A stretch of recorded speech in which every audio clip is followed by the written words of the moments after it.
it's estimated that of people that were polled, that at one point in time, a set amount of the population, maybe around 4-ish%, are atheistic in their belief. What we mean by atheism is obviously the belief that there is no God. And that's been a subject of discussion for ever, basically. Sure. I think back to the Old Testament, and the old adage of Psalm 14:1 is unfortunately used sometimes to say, well, the fool has said in his heart, there is no God. But the words there is, are supplemented words. So the actual verse reads, the fool has said, no, God. And I think that certainly anyone would be foolish to tell God no. If God really exists, as we want to talk about today, asking that question, if God is truly real, and that has to be a possibility for everyone to consider, right, then I don't want to run the risk of telling him no. But when we look at this, some people will say, it's clear. The evidence is just absolutely not there. There is no God. Proof is in the pudding, right? Well, what would you do if someone says, there's so much evidence that shows there is no God? Well, the problem is someone making that statement, engaged in conversation with them, and if I'm asked to respond, then I'm going to ask them to, okay, well, show me the evidence, because they're ultimately, trying to put it on me, for me to show the evidence. Mm-hmm. And the problem is that unfortunately most individuals, I'm not saying all, but most of the individuals who are engaging in this type of conversation, and it probably sounds harsh to say, okay, well, you prove it. But they're usually wanting a fight. They're wanting a debate. And so, if you're coming at me and saying, you need to prove there's a God because this, well, you show me specifics where this, mm-hmm. and we can talk about those things. And if I can show you an instance where there's the possibility of some other answer being true, then you may have to give up your position. Right. And so that's where that's in just good debate. Okay. But what we have to remember is, and I kind of do it this way. I say, okay, well, really atheism is a brand of theism. This is a religion.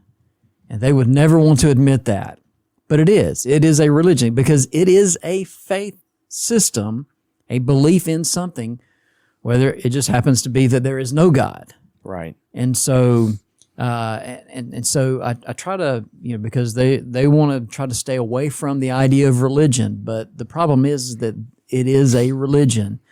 So when just to answer the question itself, if someone's making that kind of statement, there is no God, probably where I'm going to begin with is and I'm going to bring up that idea because I want them to realize that they have a faith in what they believe to be some evidence. Mm-hmm. Same thing for me. And so Hebrews 11, the idea that without faith it is impossible to please him. What is that? Faith is the substance of things hoped for, the evidence of things not seen. Evidence. In other words, I'm only trying to stand upon evidence. I'm not out there basing what I'm saying or my belief on a blind faith. It is a faith that is based in evidence. Back in chapter 3 of Hebrews, every house is built by someone, but he who built all things is God. And I understand some people will say, okay, well, you can't really talk to people, the atheist, using the Bible because they don't believe the Bible. I'm just using logic here. And there's logic found throughout Scripture. Right. And so this is one of those passages that's every house is built by someone. Would you agree that to be true? That's where I'm going with this. And so, but he who built all things is God. Okay, well, we can talk about the evidence of that going back to Genesis 1 and moving forward in time. Excuse me. But just very simply, rather that you got the watchmaker, right? What does that indicate? Or you have a watch in front of you, someone made the watch, right? Mm-hmm. You're wearing that shirt. Well, someone made that shirt. Mm-hmm. And we see that simple. The Bible is just very simply laying out, here's a logical argument. Every house is built by someone, but he who built all things is God. Yeah, there's no denying the microphones that we're using, the cameras that we have, right, the Bibles even that we've got in front of us. Somebody put it together. Somebody put it together. And I didn't see it happen. Yes. You know, I didn't walk into the room when they built this. Right. I know that someone had to have done it. I know that it didn't just appear. I also know that if we were to take this mic apart and set all the pieces down and set off an explosion, that there's not going to be a single time where this will be put together. Yeah. If anything, destruction will happen further beyond repair of being able to put this microphone back together. And so as you and I think about some, and I've heard some people make this claim, the evidence is clear. There's no God. Yeah. What evidence? That's an assumption. I don't want to be unkind or rude or mean-spirited, but I do want to genuinely ask, you know, the heavens declare the glory of God and the firmament shows his handiwork. You know, if the evidence is clear that God does not exist, the evidence has not been presented well enough for my liking. And I don't mean that to mean that I have to like it in order to accept it or believe that it's true, but I've not heard an argument yet that has convinced me that maybe God didn't do this, that there's a possibility that God was not involved. I've not heard an argument from anyone that has suggested this isn't true to then look and go, you know, I really don't know how to answer that. I don't understand. Because I understand, as you said, the watchmaker, the microphone maker, the laptop, Bible, iPad, glasses, all of these things that you and I are using. Right. I wasn't present for any of it being made. But I know that someone made it. Right. And I know that nothing comes from nothing. And I think that's the amazing thing about this. Nothing comes from nothing. But people want to say that all of this came from nothing. Yeah. And I think that is the place that I would want to start and again say, I don't want to be unkind. I don't want to come across in a mean spirit, but I do want it to be understood. I don't think the evidence is as clear as people profess it to be. Right. And I hope that people will realize this and say in their own life, okay, there are things out there that I've not considered that are making my belief a little bit harder. Even Anthony Flew, toward the end of his life, said, okay, you know, I'm not as strong in my opinions and belief as I once was when I debated Dr. Warren. Wayne, what else you got on that? Well, going back to, and I'm going to use another, Bible passage, just thinking about, okay, when David wrote much about the heavens, you know, he refers to that in several different times. The heavens declare the glory of God. The firmament shows his handiwork. Mm-hmm. Again, just playing off of Hebrews 3:4, he who built all things is God. But going back to Psalm 8, he says, when I consider your heavens, the work of your fingers, the moon, the stars, which you have ordained, what is man that you are mindful of him, and the Son of Man that you visit him. And part of the reason that I kind of go back to that is it's not just about the creation.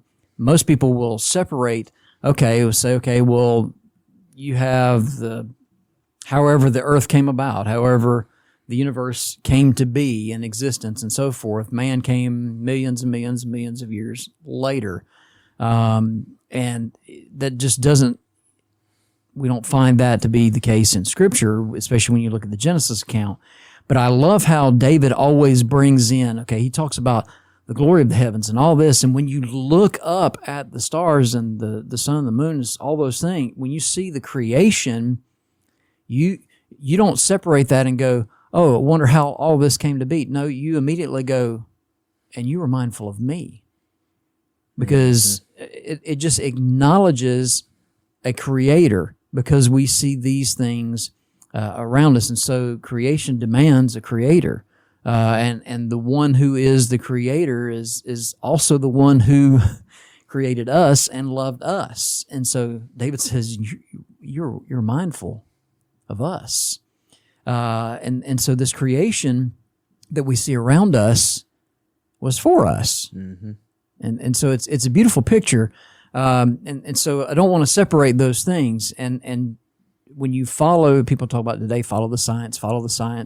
Well, science is about facts, and science is about evidence. And so when you follow the evidence, it purports a rather young Earth compared to millions and billions of years, and so forth. And science will agree with the Bible. Mm-hmm. In the Psalms, David talks about the paths of the sea. What does that indicate? Well, it indicates some kind of order in creation, not chaos, but there are paths of the sea. Guess what? Long before that was written by David, there were already paths in the sea. Mm-hmm. Well, David didn't know about the paths of the sea, but God told him about the paths of the sea. Well, it's years and years later, centuries later, before man discovers and charts the actual paths of the sea that are still used today. Mm-hmm. Matthew Fontaine Murray. That's right. Yeah. Well, that's the thing. Just because I don't know how something came to be does not mean that the explanation needs to become, and again, I'm trying to be nice, absurd.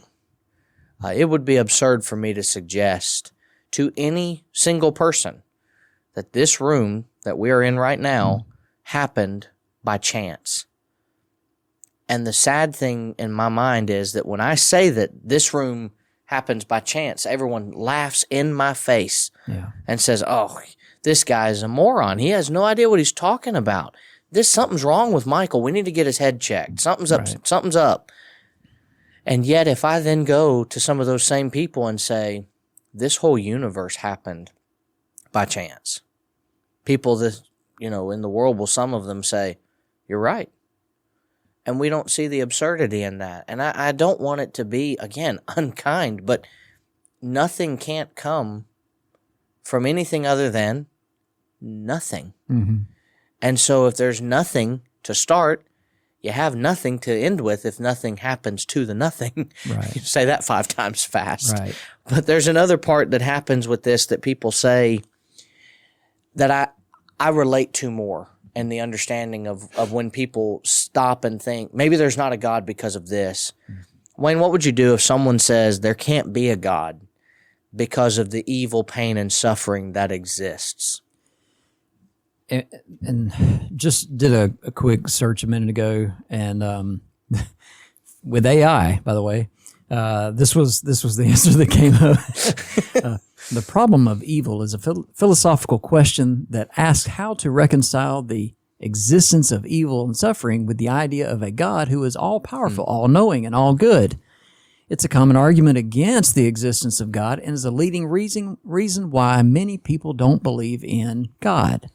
And so to answer your question, AI picked up on that, but in truth, the problem of suffering, evil, pain, and suffering, we'll lump all those things together, but that is the common argument that is used. Well, how can there be a God if there is so much evil in the world? Or if this person has that I love so much has cancer, but this person doesn't. And there's no rational way that atheism can accurately label anything as good or evil, because you have to go into the moral argument area. And the problem is they will lose every single time in that debate, because they have to agree that there is some kind of standard for morality.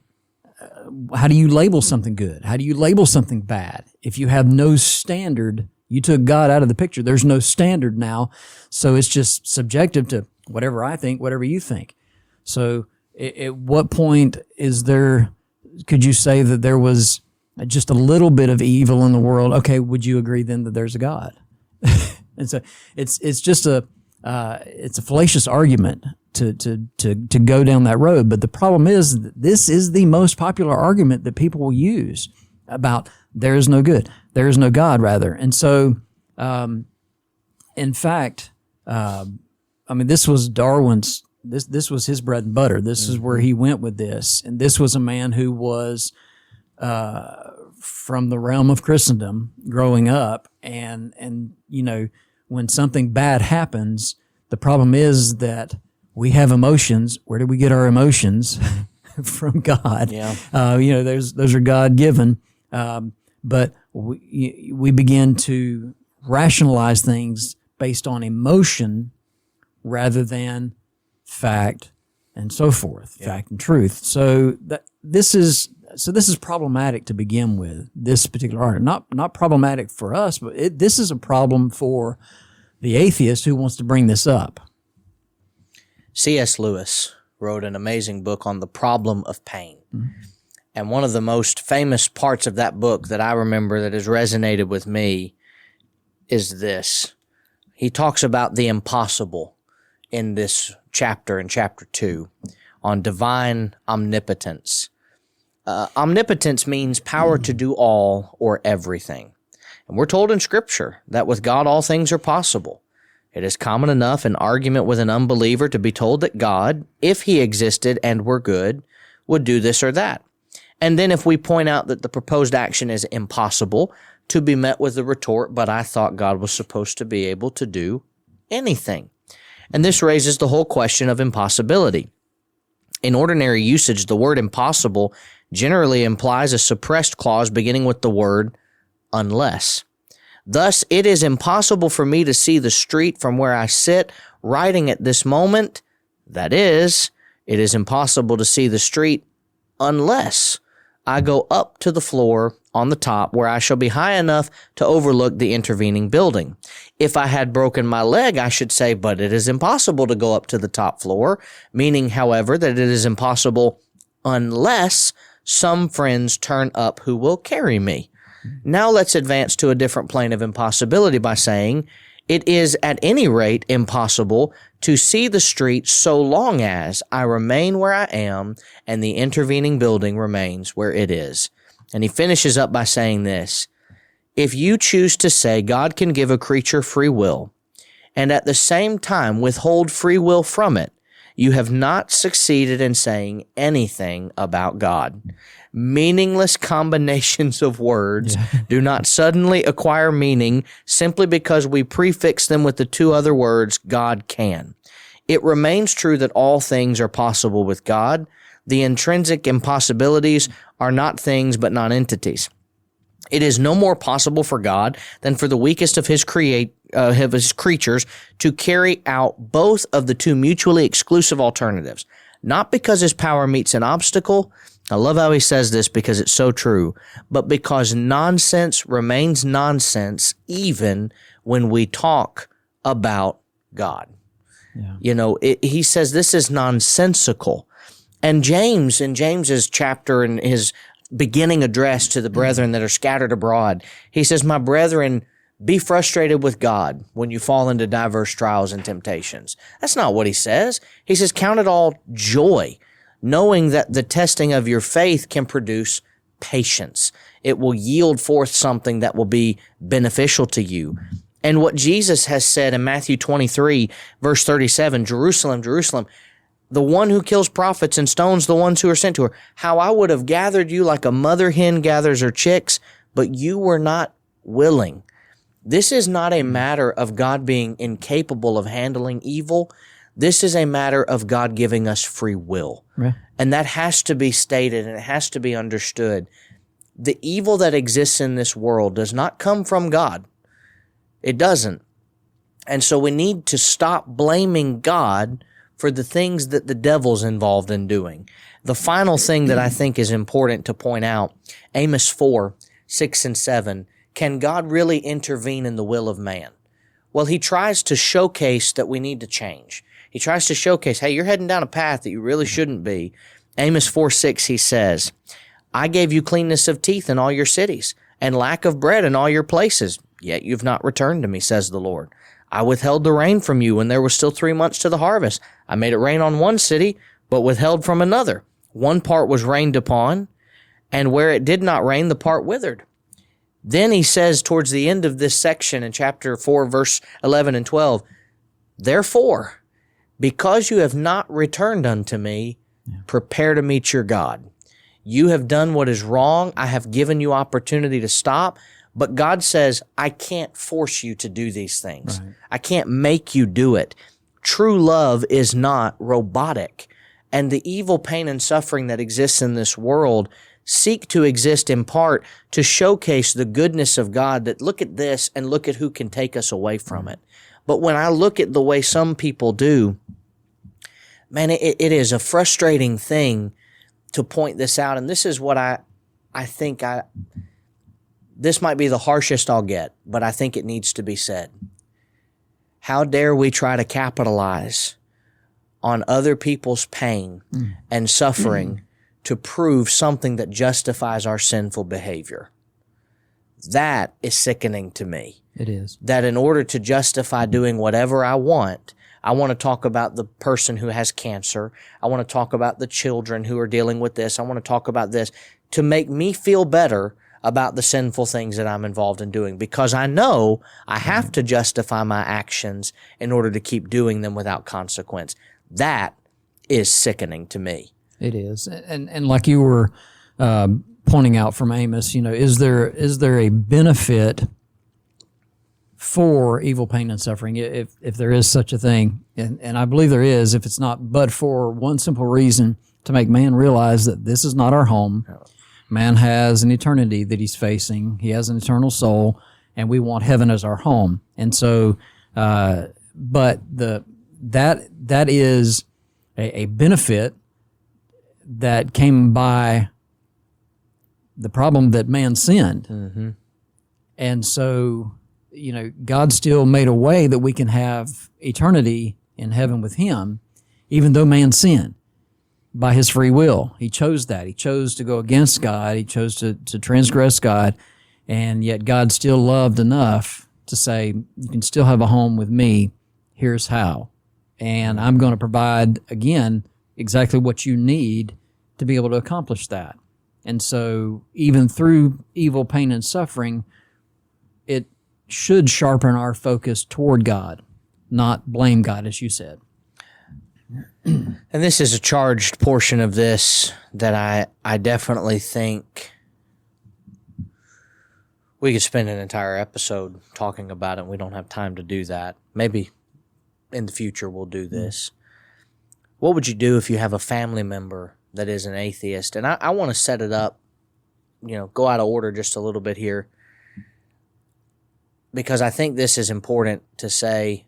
I hope people understand where I'm coming from this, but if I were an atheist, I would be more so of a Michaelist than I would be an atheist. Atheism, I think, is a broad term to utilize to talk about people who don't have a belief in God, but most of the people that I have met that would claim to be atheistic are really just theists. They do whatever they want to do, and it's amazing how that morality, barometer can move, and that meter can change and shift at any given moment. It happens with abortion. It happens with homosexuality. It happens with alcohol. It happens with any type of immoral activity. I can find a way to justify it by just saying, well, God doesn't exist. Eat, drink, and be merry. That's fine. I'll do whatever I want. Right. Well, that means that I'm not really serving a purpose that just says there's no God. I'm serving a purpose to say there's no God so that I can do whatever I want. And that is different than just what we would maybe call it classical atheism. I want people to understand when I say that, it's not said with any type of enjoyment as much as it's said with, I hope we realize that most of us that would claim to be atheistic would really be claiming that we're just wanting to live serving the God of ourselves. Sure. So what would you do? Well, a family member that is an atheist, and I would say just even having a friend or somebody that's close to you that's an atheist. I wrote down just 3 things just to think about how we approach them. Be patient and loving to begin with. This is not a sprint. This will be a marathon. This will be a long study a long time with somebody, and you the last thing you want to do is just run them off because you're not willing to listen to them, to talk with them. And so be patient, be loving, be kind. Those things we should do anyway because we're Christians, right? Mm-hmm. And we would do that with anyone else, but a family member sometimes we get really harsh with real quick. Mm-hmm. How could you be so silly to think, such as that? So we need to work through those things, especially a teenage member of the family who's just questioning things. They're trying to understand the bigger picture of things, and so help them see that. I would say the second thing is be consistent. Be consistent in your belief. Be consistent in how you live based on your belief, because inconsistency kills every single argument. And I try to teach people that in evangelism classes. If you're not going to live this and you're going to try to teach someone else, you're going to get called out very, very quickly. And so that happens. So be patient, be loving, be consistent. Number 3, then be knowledgeable. Know the scriptures. Study to show yourself approved, right? 2 Timothy 2:15. To know the scriptures that are able to provide teaching and doctrine, but also provide reproof and correction, to help someone see the error of their ways, but then show them what is the right way, show them what righteous living is. In other words, here's the doctrine of God. Here's the doctrine of Christ. Here's the doctrine of creation from God. And so you're able to be able to show those things. And then I would add into that 1 Peter 3:15, be ready to give an answer or to defend the hope that is within you. Why is it that you have hope? Probably one of the most miserable doctrines that's out there is atheism, because it does not provide any hope whatsoever for man. And we know of families that are dealing with this. We know of people that are struggling with it. And there's usually a catalyst, a reason behind it. Maybe it was a school teacher that said some things in college or in high school, some friends, some acquaintances. In some cases, it could be a spouse, a boyfriend or girlfriend. It can be somebody that they talk to, and it can certainly wreak havoc. But if we can just simply have an honest discussion, we could certainly change the tide. And I hope that people will realize that one day we're going to find out who's right. And I don't want to play around until then. I'd rather consider all the evidence and make sure that I've got the right answer and the truth long before I'll be told for sure. Yeah. Wayne, thank you for being with me today and talking about this. And thank you to our listeners there and watchers as well on YouTube. We are thankful for those of you that are here with us at the Scattered Abroad Network. This is the What Would You Do If podcast. We are a part of Scattered Abroad, filming in the Memphis School of Preaching Studios. Great place for you to come learn about preaching the gospel. If you're interested, you can contact us at admissions@msop.org or san@msop.org. We look forward to being back with you next week, where we're going to have another opportunity to give a Bible answer to everyday questions.